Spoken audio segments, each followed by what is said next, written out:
मध्य भारत के केंद्र नागपुर के चहुमुखी विकास के साथ हरित और प्राकृतिक वातावरण कायम रखने के लिए माननीय केंद्रीय सड़क परिवहन एवं राजमार्ग मंत्री श्री नितिन गडकरी जी लगातार कार्यरत है। श्री गडकरी जी के नेतृत्व में सिर्फ सड़कों और राजमार्गों का ही निर्माण नहीं हो रहा है, बल्कि उनकी दूरदर्शी सोच प्रकृति को संवारने में भी साफ साफ झलकती है। हाल ही में लोकार्पित ऑक्सीजन बर्ड पार्क पक्षियों, पेड़ों और प्रकृति को नई सांसें देने और उसे सर्वांगीण विकास से जोड़ने के लिए उनके प्रयासों का परिणाम है।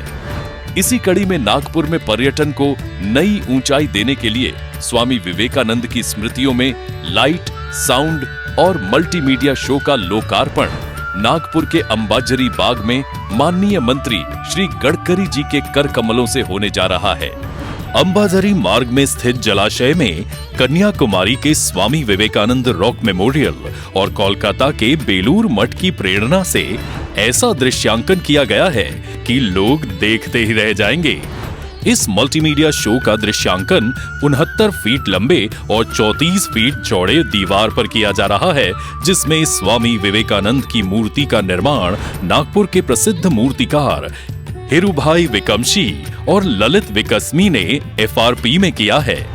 इस मूर्ति की 3D स्कैनिंग नागपुर के इमेजेस इंजीनियरिंग सॉल्यूशंस के डॉक्टर रोहित माने के द्वारा की गई है।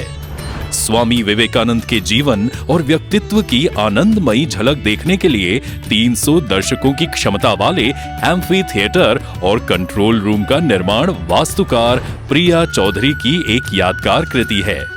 Structural engineer Purushottam Patankar, electrical designer Niranjan Deshkar, project manager Satish Salpekar और सुहास भावे के प्रयासों से इस पूरे प्रोजेक्ट को भव्य आकार दिया गया है।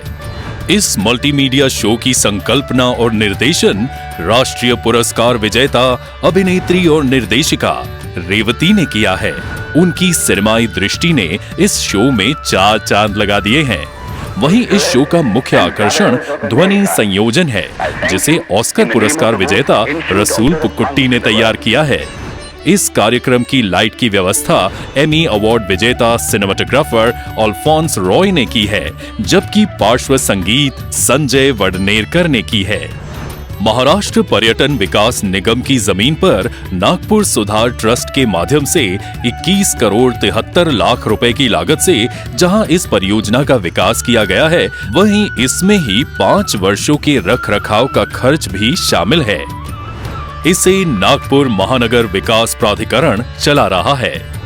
एक तरफ अंबाझरी बाग के प्राकृतिक स्वरूप को कायम रखना और दूसरी तरफ मल्टीमीडिया शो की भव्यता को भी बनाए रखना आसान नहीं था। कभी इसका जलाशय 6 महीने सूखा रहता था और केवल मॉनसून में ही यहाँ पानी रहता था, लेकिन कंक्रीट का बांध बनाकर न सिर्फ इस जलाशय में हमेशा पानी की व्यवस्था की गई है, बल्कि ये सुनिश्चित किया गया है कि अंबाझरी बाग के सौंदर्य में भी और वृद्धि हो। ये भी एक सुखद संयोग है कि ये कार्यक्रम उस वक्त हो रहा है जब 11 सितंबर को स्वामी विवेकानंद के शिकागो भाषण के 131 वर्ष पूरे हुए और 7 अगस्त को स्वामी विवेकानंद रॉक मेमोरियल के साथ ही ABVP के संस्थापक स्वर्गीय दत्ताजी डिडोलकर का जन्म शताब्दी वर्ष पूरा हुआ। आदरणीय दत्ता जी की स्मृतियों को इससे यादगार श्रद्धांजलि और क्या हो सकती है।